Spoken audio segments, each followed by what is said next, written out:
Right. இப்போ பார்த்தீங்கன்னு சொன்னா, இது வந்து அ கணக்கீட்டு அறிமுகம். சரியா? இதுல வந்து ஃபர்ஸ்ட்டு இந்த சாப்டர பாத்துங்க. இது வந்து கணக்கீட்டு அறிமுகம், நோக்கம், சரியா? அ கணக்கீட்டுல அக்கறை செலுத்தும் பிரிவினர்கள். சரியா? இது கணக்கீடுன்னு சொல்லி நாங்க பாக்குறது என்னன்னு சொன்னா, ஒரு பிசினஸ் ஒண்ணு. சரியா? நாங்க வந்து ஒரு கம்பெனி ஒண்ணு, ஒரு கடை ஒண்ணு. சரியா? அந்த கடையில வந்து என்ன நடக்குது? கணக்கு அந்த கடையில நடக்கிற அக்கவுண்ட்ஸ் இருக்கே. இப்ப லாட்ஜில நீங்க காச போடுவீங்க, காச எடுப்பீங்க. இந்த விஷயத்தெல்லாம் நாங்க என்ன செய்ய போறோம்? ஒரு பெரிய கம்பெனிக்கு நாங்க செய்ய போறோம். சரியா? அப்ப பெரிய கம்பெனின்னு யோசிக்காம நீங்க உங்களோட கடை சரியா உங்களோட கடை இருக்கா உங்களோட வீட்டுக்குள்ள நடக்கிற விஷயங்கள் அதுகளை வச்சு நாங்க நம்ம ப்ராக்டிக்கலா படிப்போம் சரியா அப்ப ஈஸியா விளங்கும் பாடம் சரி இந்த பாடம் மிக முக்கியம் இதுல இருந்து போகணும் சரியா அப்ப நிறைய டீச்சர்ஸ்மார் வந்து நோட்ஸ்னால ஸ்கிப் பண்ணி விடுவாங்க நீங்க அதை பார்க்கவே மாட்டீங்க சரியா பாருங்க முதலாவது வந்து இப்ப இதை பாருங்க இதுல வந்து என்ன இருக்கு கணக்கீடுனா என்ன அதன் அறிமுகம் அக்கறை செலுத்தும் பிரிவினர்கள் கணக்கீட்டு வகைகள் சரியா அப்படின்னு இருக்கு நாங்க இப்ப கீழே ஒண்ணுன்னா பார்த்துட்டு போவோம் சரியா இது வந்து கணக்கீடுனா என்ன கணக்கீடுனா என்ன பாருங்க அக்கறை செலுத்தும் பிரிவினர்கள் தீர்மானம் எடுப்பதற்கு கணக்கீட்டு அழகொன்றுக்குரிய பொருளாதார தகவல்களை வழங்கும் முழுமையான செயல்முறையே கணக்கீடாகும் சரியா அழகொன்றுக்குரிய சரியா இங்கன விளங்காது சரியா இதுங்க நிறைய பேத்துக்கு விளங்காது என்னது அக்கறையுடைய பிரிவினருக்கு தீர்மானம் எடுக்கிறதுக்கு அப்படின்னு அழகொன்று கூறியன யாரு இதைத்தான் நாங்க நேத்து கிளாஸ்ல ஜாயின் பண்ணியிருந்தவங்களுக்கு விளங்கும் ஏன் கணக்கீட்டுல sorry அக்கௌண்டிங் ஒன்று செய்யக்குள்ள உரிமையாளர் வேறு வணிகம் வேறுன்னு சொல்லி பார்க்குறோன்னு ஏன்னா அழகுன்னு சொன்னா என்னது ஒரு அலகு ரெண்டு அலகு ஒவ்வொரு யூனிட் அலகுனா யூனிட் சரியா அப்ப அழகுன்னு சொன்னா யாரு உரிமையாளர் சரியா அவர் ஒரு அலகு அப்ப மனிதர்கள் ஒரு அலகு சரியா கம்பெனி ஒரு அலகு இந்த மாதிரி ஒவ்வொரு பிரிவும் ஒவ்வொரு அலகு சரியா அப்ப அந்த ஒவ்வொரு பிரிவுக்கும் அப்ப நாங்க இதை யாருக்கு கணக்கு செய்ய போறோம் கம்பெனிக்கு அப்ப இதுல உரிமையாளர் சேருமா இல்ல ஏன் எனக்குள்ள சொல்றாங்க என்னது அலகொன்றுக்குரிய அப்ப ஒரு அலகு சரியா ஒரு அலகுக்குரிய தீர்மானங்கள் எடுக்கிறதுக்கு வந்து தேவையான தகவல்களை வழங்குறது தானே கணக்கீடுன்னு சொல்றாங்க சரியா நான் எனக்குள்ள சும்மா நார்மலா சொல்லிட்டு போறேன் இது வந்து நீங்க பாருங்க நோட்ஸை சரியா கணக்கிட்டுன்ற நோக்கம் கணக்கிட்டுன்ற நோக்கம் என்னது அதே தான் அக்கறை செலுத்தும் பிரிவினர்களுக்கு தீர்மானம் எடுப்பதற்கு தேவையான தகவல்களை வழங்குறது சரியா இந்த தகவல்கள் எப்படி இருக்கும் நிதி சார்ந்த தகவல்கள் நிதி சாராத தகவல்கள் இருக்கும் இப்ப நீங்க ஒரு கடை ஒன்று வச்சிருக்கீங்க கடையில இருக்க நிதி சார்ந்த தகவல்கள் என்னது சரியா அக்கறை செலுத்தும் பிரிவினர்கள் யாரு அப்ப அக்கறை செலுத்தும் பிரிவினர்கள் யாரு உங்களோட கடையில நீங்க நார்மலா யோசிச்சு பாருங்க இப்ப நாங்க வந்து கடைன்னு நான் சிம்பிளா சின்னதா சொல்லிட்டு போறேன் சரியா ஒரு கடைன்னு சொன்னா சரியா அதுல வந்து வாடிக்கையாளர் உங்க கடைக்கு வாரவங்க சரியா உரிமையாளர் நீங்க அக்கறை செலுத்துறவரு சரியா நீங்க வந்து இந்த கடையை ரெஜிஸ்டர் பண்ணக்குள்ள நீங்க என்ன செய்யணும் போயிட்டு ஒரு கவர்மெண்ட்ல தான் ரெஜிஸ்டர் பண்ணணும் அப்ப இந்த ரெஜிஸ்டர் பண்றது யாரு கவர்மெண்ட் அவங்க அக்கறை செலுத்துறவங்க நீங்க கடனுக்கு என்ன செய்ய வாங்குனீங்கன்னா அவங்க அக்கறை செலுத்துறவங்க இவங்கெல்லாம் அக்கறை செலுத்தும் பிரிவினர்கள் சரியா அப்ப இவங்களுக்கு வந்து தீர்மானங்களை மேற்கொள்றதுக்கு வந்து நாங்க என்ன செய்யணும் நிதி சார்ந்த நிதி சாராத தகவல்களை வழங்கணும்னு சொல்றாங்க இதான் கணக்கிட்டு நோக்கம் நிதி சார்ந்த தகவல்கள்னா என்னது கணக்கிட்டுண்ட உங்களோட இருக்கிற அந்த மொத்த சொத்துக்கள் இங்க பாருங்க எனக்கு ஒரு உதாரணமா தந்திருக்கேன் வணிகத்தின் மொத்த சொத்துக்கள் மொத்த பொறுப்புகள் நிதியாண்டுக்கான லாபம் அப்ப இதை வந்து அக்கறை செலுத்து பிரிவினரா யாரு உங்களுக்கு சும்மா ஒருத்தன் கடன் கொடுக்க மாட்டான் நீங்க ஒரு கடை கம்பெனியை நடந்துட்டு போறீங்கன்னா கடனை நடத்திட்டு போறீங்கன்னா அவன் வந்து பார்ப்பான் உங்கள்கிட்ட என்ன சொத்து இருக்குது முதலாவது சரியா சும்மா கடன் கொடுப்பானா வட்டிக்கு யாராவது சும்மா கடன் கொடுப்பானா இல்ல இப்ப என்ன சொத்து இருக்குன்னு பார்ப்பான் சரியா அப்புறம்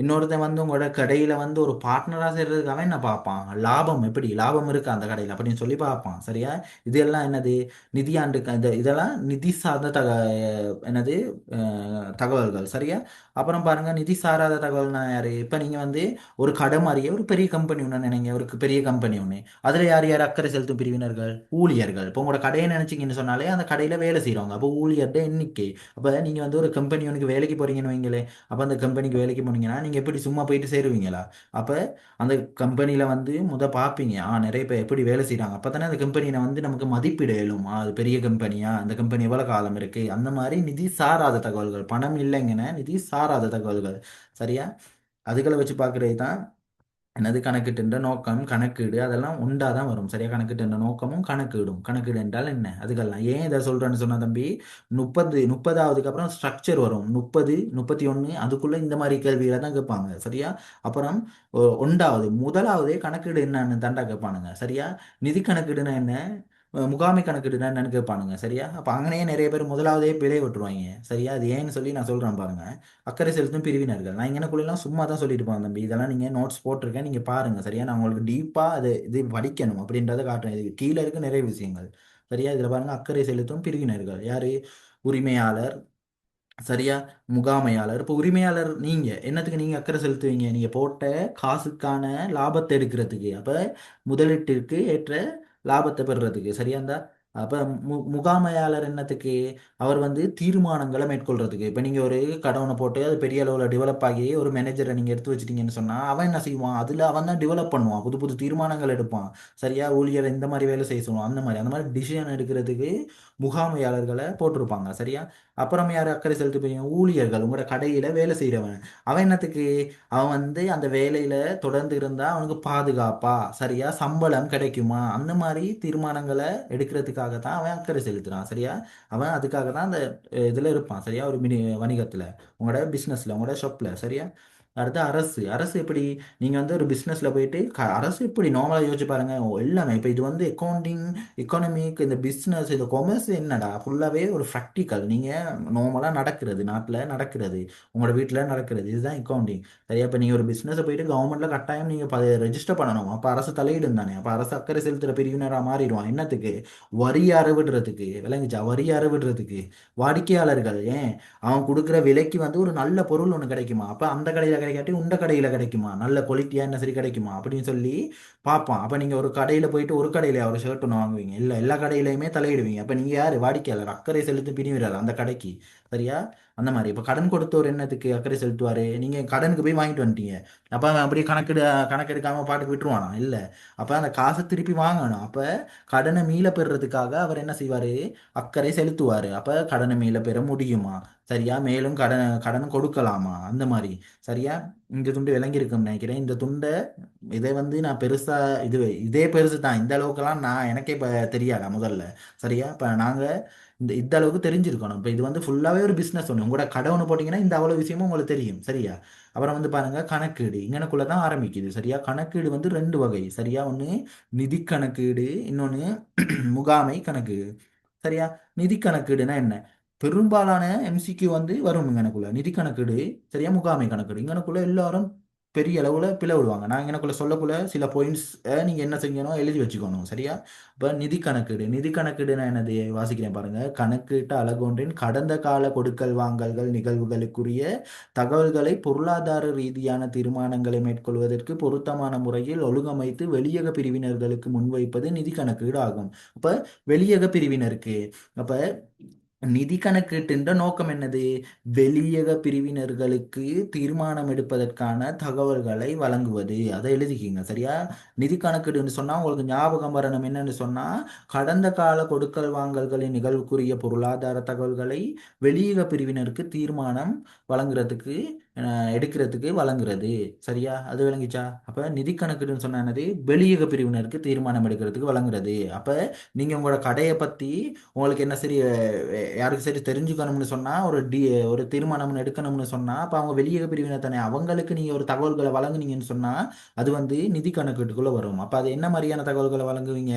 நீங்க எந்த நேரமும் வந்து அவன் கண்டபடி கேட்டுக்கிட்டு இருக்கான்னு சொல்லி தகவல்களை வழங்க போறது இல்லையே. சரியா? அப்ப அதை கீழே பார்ப்போம். அப்ப இதுக்கான வேறுபாடுகளை தான் அதுல வரும் கீழே. அப்ப முகாமை கணக்கீடுன்னு என்னன்னு பாருங்க. முகாமை கணக்கீடுன்னு சொன்னா முகாமைன்னா என்னது? முகாமையாளர். முகாமையாளர்னா யாரு? மேனேஜ்மெண்ட். அப்ப மேனேஜ்மெண்ட்குள்ள உள்ளது.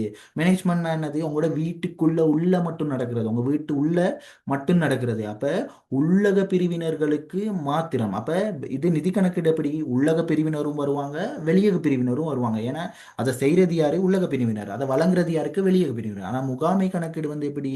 உள்ளக பிரிவினர்கள் தீர்மானங்களை மேற்கொள்றதுக்கு தகவல்களை வழங்குறது தான் நிதி சார்ந்த, நிதி சாராத. சரியா? நிதி சார்ந்த தகவல்கள்னா என்னது? லாபம் பத்தினது, பட்ஜெட்டை எப்படி செய்யறது, அந்த மாதிரி. நிதி சாராதுனா யாரு? சரியா? எந்த மாதிரி ஊழியர்களை நாம ஹயர் பண்ணணும், சரியா? எடுக்கணும் வேலைக்கு, சரியா? என்னென்ன செய்யணும், சரியா? அந்த மாதிரி இதுகள் எல்லாம் எடுக்கிறது முகாமை கணக்கீடு. அப்ப உள்ளக பிரிவினர்கள். அப்போ முகாமை கணக்கீடு உள்ளக பிரிவினர்களுக்கு மாத்திரம்.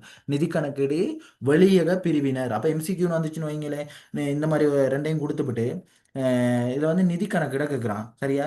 அப்போ நிதி கணக்கீடுன்னு சொன்னால் வெளியக பிரிவினருக்கு தீர்மானம் வழங்குறதுக்கான தகவல்களை வழங்கும். முகாமை கணக்கீடுன்னு சொன்னால் உள்ளக பிரிவினர்களுக்கு தீர்மானம் வழங்குறதுக்கான தகவல்களை வழங்கும் அப்படின்னு சொல்லி வந்திருக்கு. அடுத்த எம்சிக்யூ வந்திருக்குது. சரி, அதில் மூன்று எம்சிக்யூ தானே வைங்களேன். மூணாவது நிதி கணக்கீடானது உள்ளக மற்றும் வெளியக பிரிவினருக்கு தீர்மானம் வழங்குறது.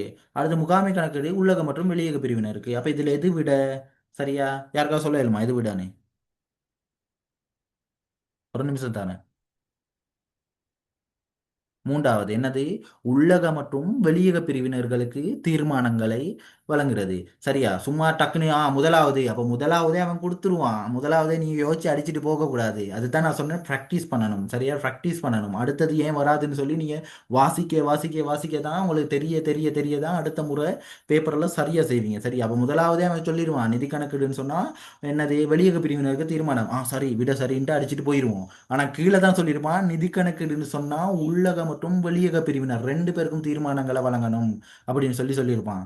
விளங்குச்சா? அப்ப நீட்டா வாசிக்கணும். அப்ப நீட்டாக வாட்சா தான் உங்களுக்கு செய்யலாம். இப்போ இங்கனக்குள்ள சும்மா இதை கொஞ்சம் பாருங்க. சரியா? இதெல்லாம் பார்த்து ஒரு நாலேஜ் எடுங்க. கீழே போக போக உங்களுக்கு விளங்கும் எல்லாம். சரியா? நிதி கணக்கீட்டுன்ற செயல்முறைகள். நிதி கணக்கீட்டுன்ற செயல்முறை. செயல்முறைனா என்னது? நீங்க நிதி கணக்கீடுனா என்னது? உங்களோட அந்த இதுகளை வந்து நீங்க ஒரு கடையில நடக்கிறத வந்து நீங்க வெளியே காட்ட போறீங்க. அப்ப அதுக்கு என்னென்ன ப்ரொசஸ் செய்வீங்க, என்னென்ன வேலையை செய்வீங்க? முதலாவது வந்து உங்கள நடந்த கொடுக்கல் வாங்கல்கள் இருக்கு தானே? கொடுக்கல் வாங்கல்களை முதலாவது என்ன செய்யணும்? அதான் உள்ளீடு கொடுக்கல் வாங்கல்கள். அதை என்ன செய்யணும்? முதலாவது கண்டுகொள்ளணும். அப்புறம் என்ன செய்யணும்? அதை உரிய இடத்துல புத்தகத்தை பிரட்டி எடுத்து நீங்க என்ன செய்யணும்? பதியணும். சரியா? அப்புறம் இது என்னது? கடன் கொடுத்தோர், இது கடன் பட்டோர் அப்படின்னு சொல்லி வகைப்படுத்தணும். இந்த மாதிரி எல்லாத்தையும் செஞ்சுட்டு அப்புறம் நிதி கூற்றுக்கள். என்னது? ஆட்களுக்கு என்ன செய்யணும்? கேட்கிறவன் இப்ப சின்ன கம்பெனினா தம்பி உண்ட கடையில வந்து அவனும் கேட்க மாட்டான். சரியா? இந்த இடத்துல பாரு காட்டுறேன். உண்ட கடையில வந்து யாரும் கேட்பானா? சரியா? நீ என்ன செஞ்சிருக்க அப்படின்னு. சரியா? இப்ப நான் ஒன்று ஷேர் பண்றேன். சரியா? கொஞ்சம் இந்த பாடம் வந்து நான் டீப்பா விளங்கப்படுத்தணும்னு சொல்லி பார்த்தேன். கொஞ்சம் இருங்க. பாருங்க, நான் அடுத்து ஒன்று ஷேர் பண்றேன். ம்,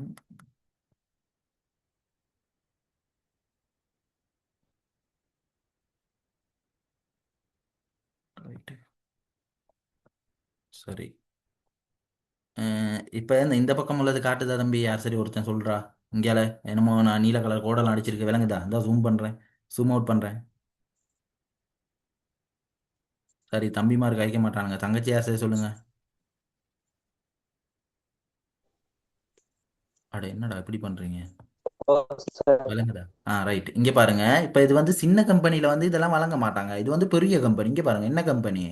டயலாக். சரியா?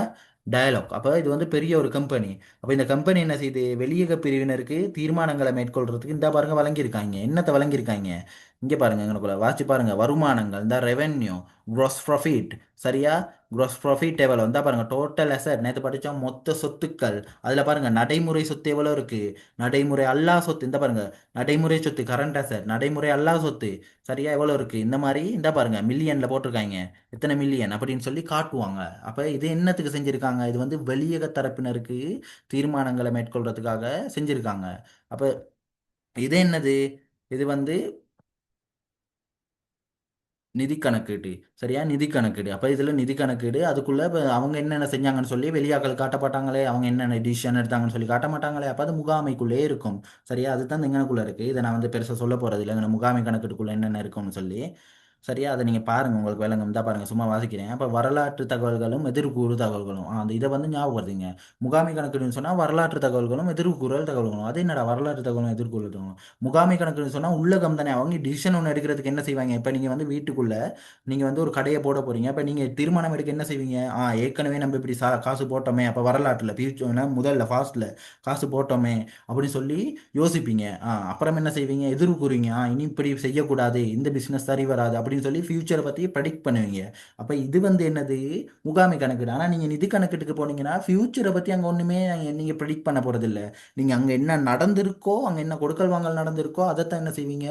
வெளியக பிரிவினருக்கு காட்ட போறீங்க. சரியா? அப்ப இங்க பாருங்க, உள்ளீடு வந்து என்னது? கொடுக்கல் வாங்கல்களும் நிகழ்வுகளும். இங்க உள்ளீடு என்னது? வரலாற்று தகவல்களை எதிர்வு கூறும் தகவல்களும். சரியா? இது ரெண்டும். சரியா? நல்லா ஞாபகம் வச்சுங்க. இங்க பாருங்க வேறுபாடுகள் இருக்கு. இதெல்லாம் நீங்க பாருங்க சும்மா வேறுபாடுகள். நான் இதை இப்ப இதுகளை தான் சொன்னேன் மேல. இதுகள் அப்படியே இருக்கு. நீங்க பாத்தீங்கன்னா உங்களுக்கு விளங்கும். நான் இங்கனக்குள்ள ஸ்கிப் பண்றேன். ரிக்வஸ்ட் ஒன்று பண்றேன். கிளாஸ்ல இருந்து போ போனீங்கன்னா உங்களுக்கு தான் நட்டம். இனி நான் செய்ய வழி இல்லை. நான் காட்டுவேன். சரியா? ஃபெயிலாக இருக்கவன் எப்படி பாஸ் ஆகுவான்னு சொல்லி நான் இப்போ காட்டுவேன். சிம்பிளா பாஸ் ஆகலாம் அப்படின்னு சொல்லி காட்டுவேன் நான். சரியா? சரி. இப்போ இங்கே பாருங்க கணக்கீட்டு சூழல். கணக்கீட்டு சூழல்னு சொன்னா என்னது? அது சுத்தி இருக்குது. அப்ப கணக்கீடு ஒண்ணு, நீங்க உங்க கம்பெனியை சுத்தி இருக்குதுகள், அதோட சம்பந்தப்பட்ட சூழல்கள், அந்த அரசியல் சூழல், நுட்பம் மற்றும் தொழில்நுட்ப சூழல். என்னடா இது சொல்றாரு இந்த அண்ணா, ஒன்றும் விளங்குது இல்லையா? சரியா, அரசியல் சூழல். அரசியல் சூழல்னா என்னது? சரியா, கவர்மெண்ட். கவர்மெண்ட் சரியா. நுட்பம் மற்றும் தொழில் சார்னா என்னது? எஸ்எல்எஃப்ஆர். உங்களுக்கு தெரியும் தானே எஸ்எல்எஃப்ஆர்? அந்த நியமங்கள்டா, நியமங்கள். அந்த நியமங்கள், ஒரு கணக்கு செய்யறதுக்கு நியமங்கள் இருக்கும். நீ சும்மா உண்ட கடையில் பதிஞ்சிருவ. ஆனால் அங்கே உள்ள அந்த பெரிய பெரிய கம்பெனியில் வந்து அப்படி இல்லை. அவன் வந்து கட்டாயம் ஃபாலோ பண்ணணும், ஒரு ஸ்டாண்டர்ட் ஒன்று இருக்கும். அது அப்போ இது அந்த சட்டங்கள், கவர்மெண்ட் ரூல்ஸை ஃபாலோ பண்ணணும். சரியா, ஒரு பிஸ்னஸ் ஒன்று செய்ய ரூல்ஸை ஃபாலோ பண்ணணும் பெரிய லெவலில். சமூக கலாச்சாரங்கள், சமூகத்துக்கு ஏற்ற மாதிரி தான் பிஸ்னஸை செய்யணும். சரியா. இப்போ இப்போ என்னன்னு சொன்னா தம்பி, நான் அங்கே ஜஃப்னாலே இருக்கேன். இப்போ அங்கே வந்து நீங்கள் இங்கே நிகம்புல, யாரே நிகம்புல இருக்கீங்களே நிறைய பேர், நோ லிமிட்டுக்கு போனால் எப்படி இருக்கும்? போனால் நீங்கள் நோ லிமிட்டில் கேர்ள்ஸ் செக்ஷனுக்கு போனால் சும்மா எங்கேயாவது இந்தியன் கடைக்கு போன மாதிரி பட்டு சாரிகளும் பட்டு சீலைகளும் அப்படி இருக்குமா? இல்லை.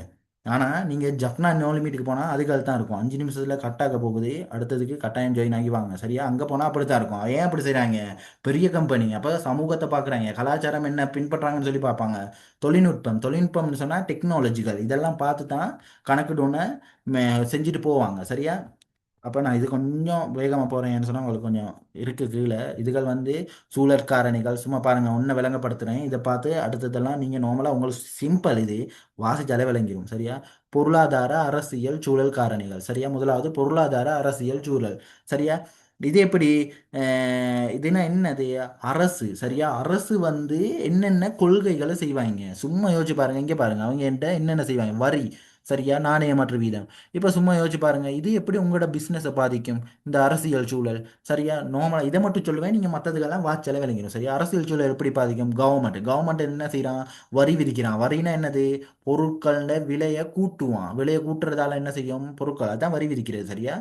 பொருட் பொருட்களோட விலையை கூட்டுவான். கட்டாக போகுதோ? ரைட், இல்லை டைம் இருக்கு. சரியா, பொருட்களோட விலையை வந்து கூட்டுவான். அப்போ என்ன நடக்கும்னு சொன்னால், உங்களோட பிஸ்னஸை இப்படி இது பாதிக்கும். அப்போ இது வந்து பொருட்களை விலையை கூட்டினான்னு சொன்னால், நீங்கள் விலையை கூட்டணும் தானே, நீங்கள் கட்டாயம் கூட்டணும். அப்போ பாதிக்குதா? நீங்கள் கட்டாயம் உங்களோட பிஸ்னஸில் விலையை கூட்டணும். ரெண்டாவது என்ன செய்யணும்? இதை விலையை கூட்டினால நான் நுகர்வோன் என்ன செய்வான்? அவன் வரையும் மாட்டான் ஒழுங்கா. சரியா, நம்மளே இப்போ தான் கடையை போட்டோம், அவனும் வர மாட்டான். அப்போ என்ன செய்யும்? பாதிக்குது தானே, கட்டாயம் பாதிக்கும். இப்படி தான் தம்பி இதில் எல்லாமே இருக்குது. சிம்பிளாக நான் என்னத்தை சொல்கிறேனோ அந்த மாதிரி ப்ராக்டிக்கலாக பாரு, உண்ட கடையை வச்சு பாரு எல்லாத்தையும். அக்கௌண்டிங்கே அப்படி தான்டா படிக்கிறது. சரியா. அடுத்தது வந்து பாரு, கணக்கீட்டு சூழல் காரணிகளின் மாற்றம் கணக்கீட்டில் தாக்கத்தை ஏற்படுத்துறது. அதுதான் மேலே நான் சொன்னது. இந்த பாருங்க, வட்டி வீதம். சரியா.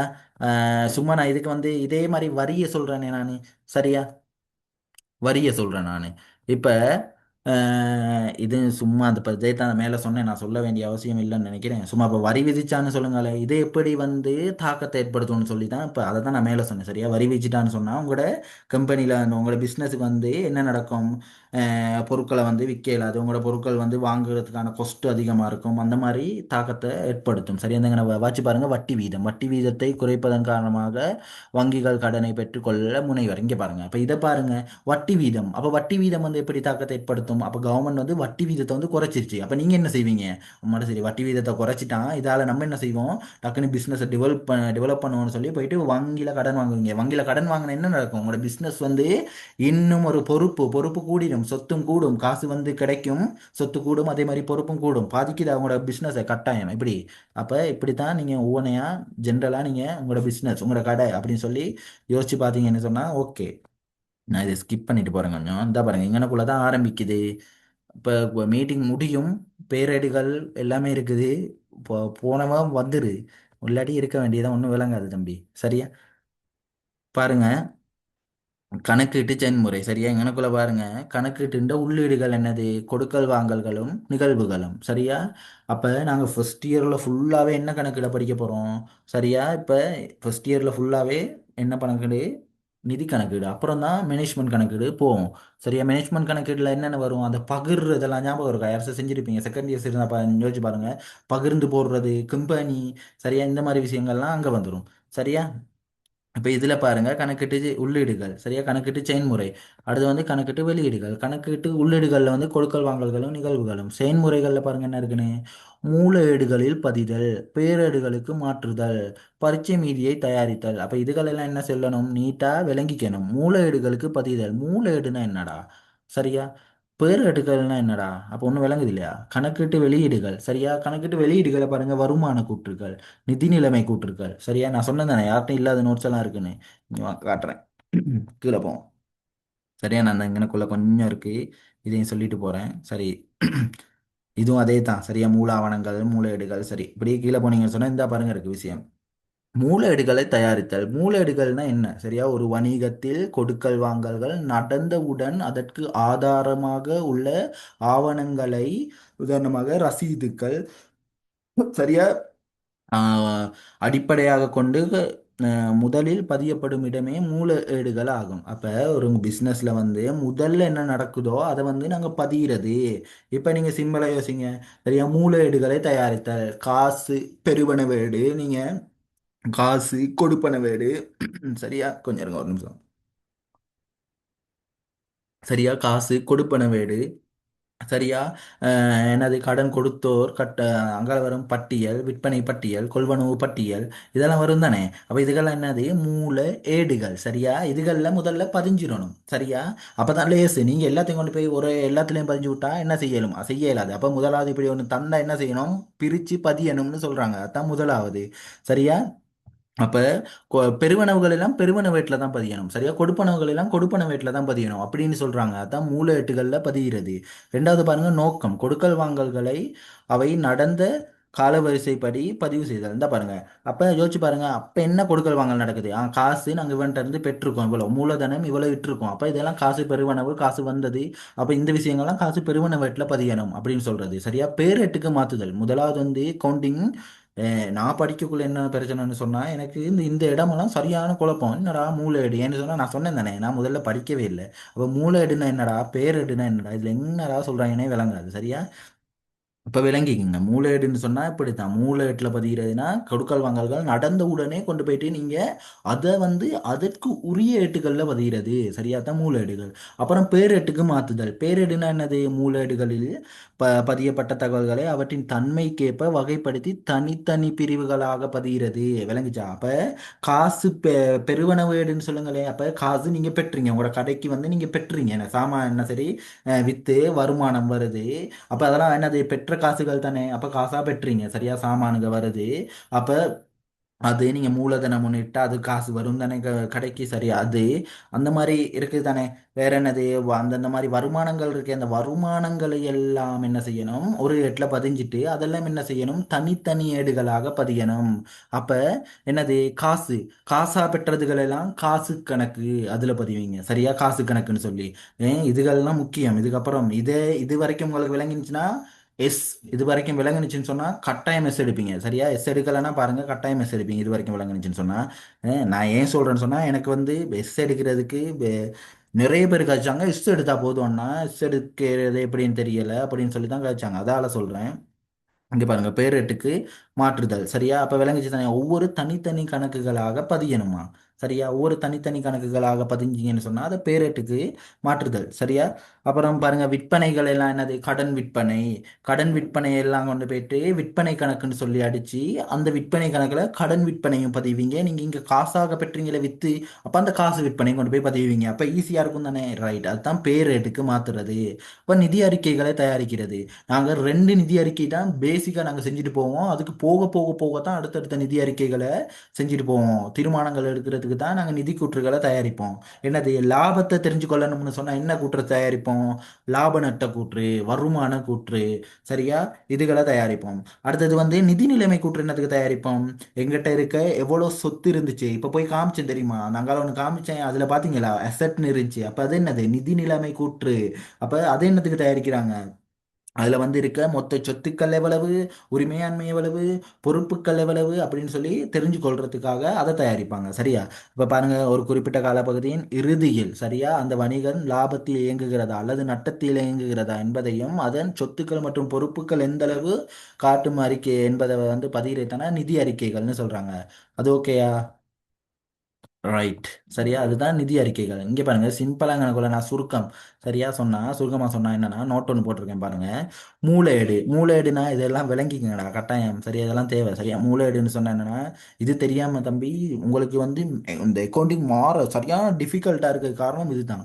சரியா, மூலேடுகள். சரியா, மூலேடுன்னு சொன்னா பாருங்க, தகவல்களை சேர்க்கிற இடம். என்னது, நீங்க கடைக்கு வித்து வந்த வருமானங்களை எல்லாம் ஒரு கணக்கா சேர்க்கணும். சரியா, தான் சேர்க்கிற இடம். சரியா, நாங்க கொடுத்த காசுகளை எல்லாம் இப்போ கொடுப்பனவேடு அதுகள் எல்லாம் ஒரு இடத்துல சேர்க்கணும். சரியா, கடனுக்கு வாங்கினதை எல்லாம் ஒரு இடத்துல சேர்க்கணும், கடனுக்கு வித்ததெல்லாம் ஒரு இடத்துல சேர்க்கணும். அப்பதானே தம்பி கடையை செஞ்சுட்டு போகலாம், இல்லைன்னா லொஸ் ஆகி போக தான் இருக்கு. ஏன்னா என்ன நடந்துச்சுன்னே தெரியாதுடா, குழப்பி அடிச்சிடும். சரியா, அப்ப அதுகளெல்லாம் பதிகிறது தான் மூலேடு. அப்ப என்னது, தகவல்களை சேகரிக்கும் இடம். ரெண்டாவது பாருங்க, பேர் என்னன்னு சொன்னா தகவல்களை வகைப்படுத்தும் இடம். என்னென்ன, அங்க நீங்க பதிஞ்சதெல்லாம் வகைப்படுத்துறோம். அப்ப விற்பனை எல்லாம் ஒரு இடத்துக்கு வா.